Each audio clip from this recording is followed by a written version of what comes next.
Welcome to Sports Live, presented by Cool. আপনাদের সঙ্গে আছি আমি সঞ্জনা আইভি। শুরুতেই নারী বিশ্বকাপ বাছাই পর্বের খবর। দ্বিতীয়বারের মতো ওয়ানডে বিশ্বকাপে খেলা নিশ্চিত করল বাংলাদেশ নারী দল। মূলত রান রেটে এগিয়ে থাকায় ভাগ্য খোলে জ্যোতিদের। অন্যদিকে থাইল্যান্ডকে হারিয়েও উঠতে ব্যর্থ ওয়েস্ট ইন্ডিজ। থাইদের দেয়া 167 রানের লক্ষ্য, ক্যারিবিয়ানদের জিততে হতো 10.1 ওভারে। লাহোরে টস হেরে ব্যাট করতে নেমে দলীয় 30 রানে প্রথম উইকেট হারায় থাইল্যান্ড। 21 রানে ফেরেন চানিদা আর বোচাথাম আউট হন 29 রানে। দলের হয়ে সর্বোচ্চ 66 রান করেন নান্নাপাত। নিয়মিত বিরতিতে উইকেট পড়লে 166 রানের সংগ্রহ পায় থাইল্যান্ড। জবাবে 29 বলে 70 রানের ঝোড়ো ইনিংস করে অসম্ভব লক্ষ্যকেও হাতে নিয়ে আসেন ম্যাথিউস। হেনরি করেন 17 বলে 48, কিন্তু জয় আসে 10.5 ওভারে 4 উইকেট হারিয়ে। কাল থেকে শুরু হচ্ছে বাংলাদেশ ও জিম্বাবুয়ের মধ্যকার 2 ম্যাচ সিরিজের প্রথম টেস্ট। সিলেট আন্তর্জাতিক স্টেডিয়ামে ম্যাচটি শুরু হবে সকাল 10টায়। এই ম্যাচ দিয়েই টেস্ট ক্রিকেটের নতুন শুরুর পরিকল্পনা অধিনায়ক নাজমুল হোসেন শান্তর। বদলাতে চান টেস্ট সংস্কৃতি। এদিকে বাংলাদেশকে থ্রেট করার মতো ক্রিকেটার আছে বলে হুঁশিয়ারি জিম্বাবুয়ের অধিনায়ক ক্রেইগ গারভিনের। প্রায় 4.5 মাস পর সাদা পোশাকে খেলতে নামছে বাংলাদেশ। শেষ মুহূর্তের প্রস্তুতি সেরেছে টাইগাররা। প্রথমবারের মতো মূল মাঠে অনুশীলনে দেখা যায় মিরাজ মুশফিকদের। যদিও প্রতিদিনের মতোই শনিবারও বেশিরভাগ সময় ক্লোজ ডোরেই ছিল নাজমুল শান্তর দল। দুপুর 1টার পর 2 অধিনায়কের হাত ধরে ট্রফি উন্মোচন। মুখের এই হাসিটাই সিরিজ শেষেও থাকার যেমন প্রত্যাশা, তেমনি এর আগে প্রেস কনফারেন্সে শান্ত জানালেন দেশের টেস্ট সংস্কৃতি পরিবর্তনের কথা। আমার মনে হয় এত বছর টেস্ট খেলার পরেও যখন টেস্ট কালচার নিয়ে আমাদের কথা বলতে হয়, এটা অবশ্যই দুঃখজনক।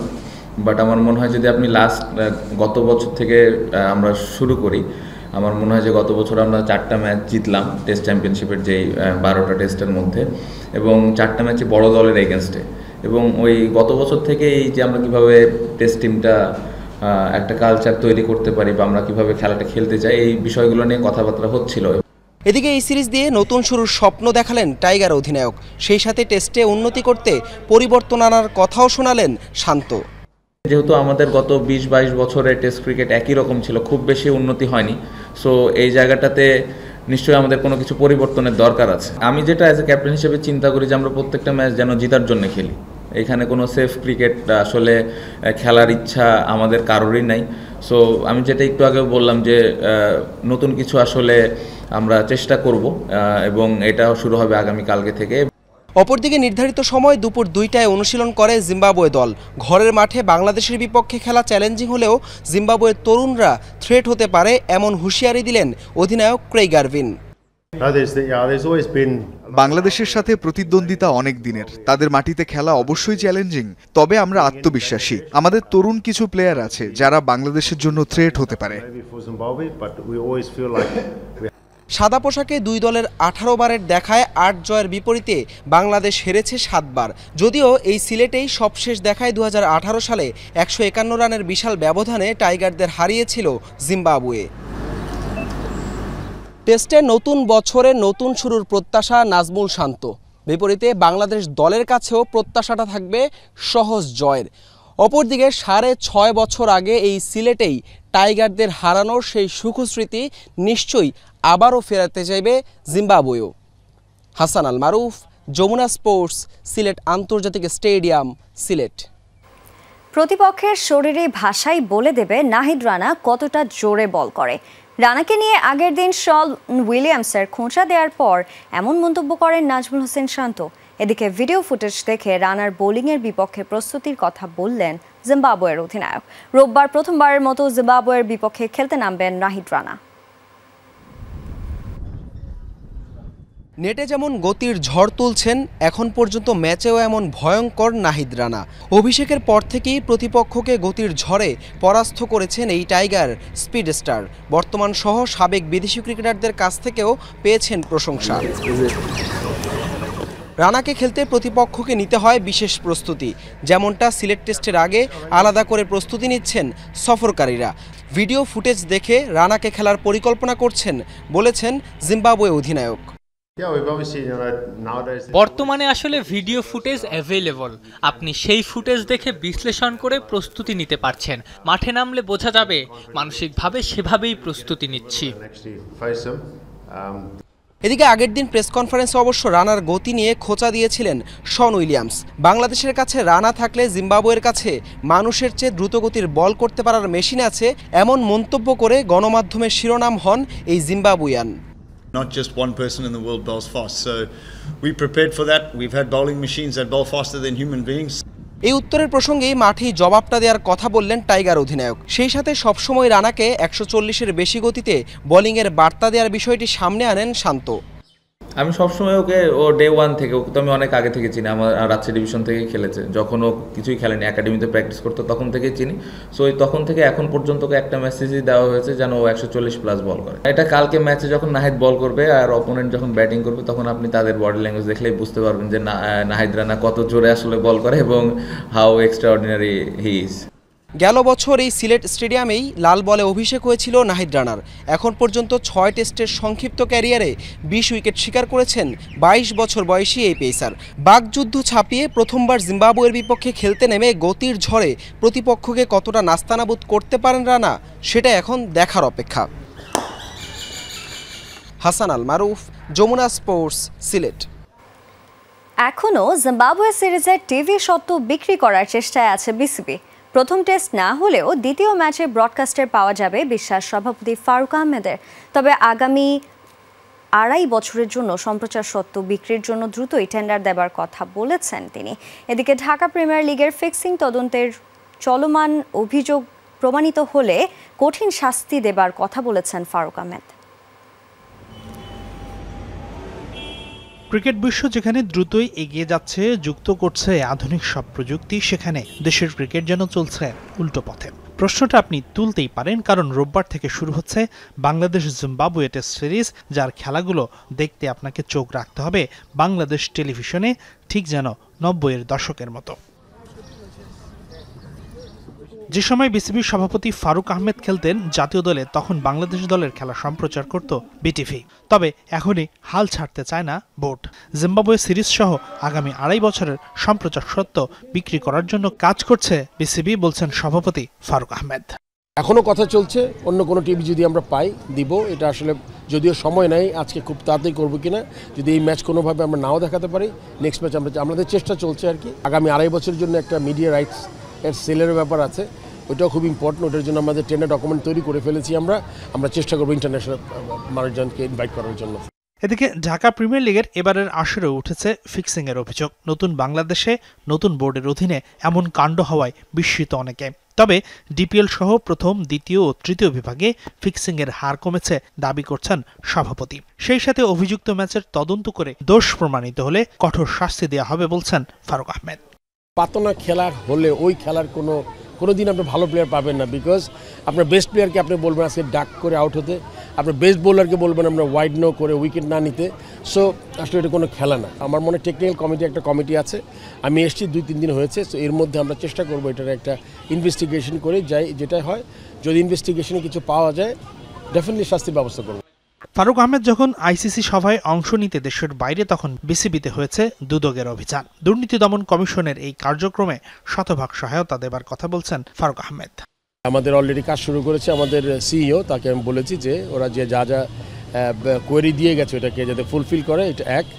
আর এই মুহূর্তে এক্স্যাক্টলি বলা যাবে না এক্স্যাক্টলি তারা অনুসন্ধানটা কতদূর, ওনারা সময় বলে দিবে কতটা অনুসন্ধান হবে। শনিবার বনানী স্পোর্টস অ্যারেনা কর্তৃক আয়োজিত ক্রিকেট কার্নিভাল অনুষ্ঠানের প্রধান অতিথি হিসেবে হাজির ছিলেন বিসিবি সভাপতি ফারুক আহমেদ। ক্ষুদে ক্রিকেটারদের পুরস্কৃত করেছেন জাতীয় দলের সাবেক অধিনায়ক। অনুষ্ঠান শেষেই গণমাধ্যমের মুখোমুখি হয়েছিলেন ফারুক আহমেদ। হাসিনুর রহমান, যমুনা স্পোর্টস, ঢাকা। সময় হলো এবার একটি স্ট্র্যাটেজিক টাইম আউটের, so stay connected. Shooting federation নিয়ে বোমা ফাটালেন ক্রীড়া উপদেষ্টা আসিফ মাহমুদ সজীব ভুঁইয়া। জুলাই আন্দোলন দমনে ব্যবহার করা হয়েছে শুটিং ফেডারেশনের অস্ত্র। স্বাধীনতা ভলিবল কাপ উদ্বোধন করতে গিয়ে এই দাবি করেন ক্রীড়া উপদেষ্টা। এ সময় ভলিবল স্টেডিয়ামকে আন্তর্জাতিক মানের করে গড়ে তোলার আশ্বাস দেন তিনি। 8 দল নিয়ে স্বাধীনতা কাপ ভলিবল প্রতিযোগিতা। টুর্নামেন্টটিতে অংশ নিয়েছে বিমান বাহিনী, বাংলাদেশ পুলিশ, বিকেএসপি সহ আরও 5টি দল। অথচ এই ভলিবল স্টেডিয়ামে হয় না কোনো আন্তর্জাতিক ম্যাচ, কেননা স্টেডিয়ামের কাঠামো নিয়ে আছে অভিযোগ। তবে সামনে এই স্টেডিয়ামকে উন্নত করে গড়ে তোলার আশ্বাস দিয়েছেন ক্রীড়া উপদেষ্টা। এটা যখন প্রথম করেছে তখন যদি প্ল্যানটা ঠিকভাবে করা হতো তাহলে আজকে আর এই অসুবিধাটা হতো না। ফেডারেশনের দায়িত্বশীলদের সাথে আমরা এই মাত্রই মিটিং করলাম এবং আমাদের কথা হয়েছে। আশা করি নেক্সট ফাইন্যান্সিয়াল ইয়ারে এটাকে ইনডোর ফ্যাসিলিটিস এবং এটার ক্যাপাসিটিটা আমরা ওই লেভেলে বিল্ড করতে পারবো যাতে এখানেই ইন্টারন্যাশনাল টুর্নামেন্ট আয়োজন করা যায়। সাফল্যের দিক থেকে ফেডারেশনগুলোর মধ্যে অন্যতম শুটিং ফেডারেশন, অথচ এখনো দেয়া হয়নি সেই ফেডারেশনের অ্যাডহক কমিটি। কেন কমিটি দিতে বিলম্ব হচ্ছে সেই উত্তরে রীতিমতো বোমা ফাটালেন আসিফ মাহমুদ সজীব ভুঁইয়া। সার্চ কমিটির আমাদের একটা ছিল যে যত দ্রুত সময়ের মধ্যে পারা যায় ফেডারেশনগুলোকে পুনর্গঠন করা, তবে অবশ্যই সেক্ষেত্রে সতর্কতাটা জরুরি। যদি আমি শুটিং ফেডারেশনের কথা বলি, শুটিং ফেডারেশনের বিভিন্ন জায়গার অ্যামিউনেশন এবং অস্ত্র জুলাই গণঅভ্যুত্থানে ফেডারেশনের দায়িত্বশীলদের সহযোগিতাতেই এই মানুষের উপর গুলি করার ক্ষেত্রে ব্যবহৃত হয়েছে। সেক্ষেত্রে আমরা একটু এক্সট্রা সতর্কতা সহিত কমিটিগুলো পুনর্গঠন করছি। ক্রীড়াঙ্গনের উন্নয়নে যে সার্চ কমিটি গঠন করা হয়েছিল তার মেয়াদ শেষ হচ্ছে 20 এপ্রিল। 53 ফেডারেশনের মাঝে সব মিলিয়ে 26টি ফেডারেশন ও অ্যাসোসিয়েশনের কমিটি প্রকাশ করেছে জাতীয় ক্রীড়া পরিষদ। এখনও বাকি 27টি। তবে আলোচনা সাপেক্ষে বাড়ানো হতে পারে সার্চ কমিটির মেয়াদ। সময় বৃদ্ধির বিষয়টা আমরা বিবেচনা করব এবং সার্চ কমিটির সাথে কথা বলে এই বিষয়ে সিদ্ধান্ত নেব। মেহেদি রিয়ান, যমুনা স্পোর্টস, ঢাকা। টানা 3 ম্যাচ হারের পর জয়ের দেখা পেল Hamza Chowdhury Sheffield United. Cardiff সিটিকে 2-0 গোলে হারিয়ে স্বস্তির নিঃশ্বাসের পর প্রতিক্রিয়া জানিয়েছেন হামজা। দেয়ালে পিঠ ঠেকে যাওয়ায় কার্ডিফ সিটির বিপক্ষে হার দেখতে লড়তে হতো প্লে অফে। সরাসরি প্রিমিয়ার লিগে খেলার সুযোগটাও হারিয়ে বসত শেফিল্ড ইউনাইটেড। আপাতত সেই সংখ্যা কাটিয়েছে হামজাদের দল। শুক্রবার রাতে ঘরের মাঠে 2-0 গোল ব্যবধানে জয়ের পর হামজাও বলেছেন সেটি। বাংলাদেশের তারকা মিডফিল্ডার ফেসবুকে এক পোস্টে লিখেছেন, জয়ের ধারায় ফিরেছি আলহামদুলিল্লাহ, সামনে এক কঠিন সপ্তাহ। লিগের বাকি 3টি ম্যাচের প্রতিটি শেফিল্ডের জন্য হয়ে উঠেছে ফাইনাল। এরই মাঝে শীর্ষ 2-এ থাকা বার্নির বিপক্ষেও খেলা আছে হামজাদের। মৌসুম শেষে আর রিয়াল মাদ্রিদের কোচ থাকছেন না কার্লো আনচেলত্তি। ইউরোপের নামি দামি সব গণমাধ্যম বলছে রিয়ালের নতুন কোচ হবার লড়াইয়ে আছেন 2 পরীক্ষিত কোচ জাভি আলোনসো ও ইউক্রেন ক্লপ। ক্লাবের সাবেক ফুটবলার আলোনসোকে অনেকদিন থেকে আনচেলত্তির উত্তরসূরি হিসেবে বিবেচনা করছিল রিয়াল। তবে বার্সার আক্রমণাত্মক ফুটবলের জবাব দিতে ক্লপ নাকি এখন প্রথম পছন্দ লস ব্লাঙ্কোসদের। 2026 সাল পর্যন্ত চুক্তি থাকলেও এই মৌসুম শেষে রিয়াল মাদ্রিদের দায়িত্ব ছাড়বেন কোচ কার্লো আনচেলত্তি আলোচনাটা চলছিল অনেকদিন থেকেই। ক্লাব বিশ্বকাপ শেষে ব্রাজিলের কোচ হবার আলোচনাটা ফুটবল বিশ্বের সবারই প্রায় জানা। তবে চ্যাম্পিয়ন্স লিগের কোয়ার্টার ফাইনালে আর্সেনালের কাছে রিয়াল ধরাশয়ী হবার পর চাকরি থাকছে না আনচেলত্তির, তা এখন ওপেন সিক্রেট। স্কাই স্পোর্টসের মতো নামী গণমাধ্যম বলছে ক্লাব বিশ্বকাপ নয় বরং কোপা দেল রের ফাইনালের পরেই নতুন কোচ বেছে নিতে পারে রিয়াল। এখন প্রশ্ন উঠছে রিয়ালের নতুন কোচ কে হচ্ছেন। গত মৌসুমের পর থেকে স্প্যানিশ গণমাধ্যমগুলো বলছে রিয়াল ও স্পেনের সাবেক মিডফিল্ডার জার্মান ক্লাব বেয়ার লেভারকুজেনের বর্তমান কোচ জাভি আলোনসোকেই আনচেলত্তির উত্তরসূরি হিসেবে বিবেচনা করছে লস ব্লাঙ্কোসরা। জাভির সাথে লেভারকুজেনের চুক্তি 2026 সাল পর্যন্ত, কিন্তু জার্মান দৈনিক বিল্ড বলছে চুক্তি শেষ হবার আগে রিয়ালের ডাক এলে বাই আউট ক্লসের 10 মিলিয়ন ইউরোর বিনিময়ে তাকে ছাড়তে হবে এমন মৌখিক চুক্তি আছে আলোনসো ও লেভারকুজেনের মধ্যে। তাই তো রিয়াল চাইলেই প্রিয় ক্লাবে ফিরছেন জাভি। এখন পর্যন্ত জাভি রিয়ালের কোচ হবার রেসে সবচেয়ে এগিয়ে। তবে এবারের মৌসুমে বার্সেলোনা জার্মান কোচ হান্সি ফ্লিকের অধীনে যে আক্রমণাত্মক ফুটবল খেলছে তা নাকি বদলে দিয়েছে রিয়ালের পরিকল্পনা। ফ্লিকের বার্সেলোনাকে টক্কর দিতে আরেক জার্মান মাস্টার ট্যাকটিশিয়ানকে কোচ হিসেবে পেতে চায় লস ব্লাঙ্কোসরা, আর তিনি হলেন লিভারপুলের সাবেক কোচ ইয়র্গেন ক্লপ। অলরেডদের চাকরি ছাড়ার পর প্রায় 1 বছর কোচিংয়ের বাইরে আছেন এই জার্মান। ইউরোপের শীর্ষ গণমাধ্যমগুলো বলছেন রিয়ালের সাথে আলোচনায় নাকি রাজি হয়েছেন ক্লপ। 2-2 4 মিলে গেলে রিয়াল ডাগআউটেও দেখা যেতে পারে এই ট্যাকটিশিয়ানকে। তবে শেষ পর্যন্ত ক্লপ নাকি যাবি, কে পাবেন লস ব্লাঙ্কোসদের হট সিটের দায়িত্ব জানতে অপেক্ষা করতে হবে আরও কিছুটা দিন। হাসানুর রহমান, যমুনা স্পোর্টস। পিএসএল এর ইতিহাসে সর্বোচ্চ উইকেটের মালিক এখন পাকিস্তানি পেসার হাসান আলী। পিএসএল এর সর্বোচ্চ 116 উইকেট শিকারে হাসানের লেগেছে 84 ইনিংস। চলতি পিএসএল এ দারুণ ছন্দে আছেন হাসান আলী। করাচি কিংসের এই পেসার সবশেষ ম্যাচে পেশোয়ার জালমের বিপক্ষে 4 ওভারে 27 রানে 3 উইকেট নিয়েছেন। আর এর মধ্য দিয়ে তিনি পেছনে ফেলেছেন এতদিন পর্যন্ত পিএসএল এ উইকেট শিকারের তালিকায় শীর্ষে থাকা ওয়াহাব রিয়াজকে। তবে তার সমান 113টি উইকেট নিয়ে আগেই যৌথভাবে শীর্ষে ছিলেন হাসান। লাহোর কালান্দার্সের বিপক্ষে 4 উইকেট নিয়ে সেই কীর্তিতে ভাগ বসান। আর এবার ছাড়িয়ে গেলেন ওয়াহাব রিয়াজকেও। এই তালিকায় আরও আছেন শাহিন আফ্রিদি, শাদাব খান ও ফাহিম আশরাফ।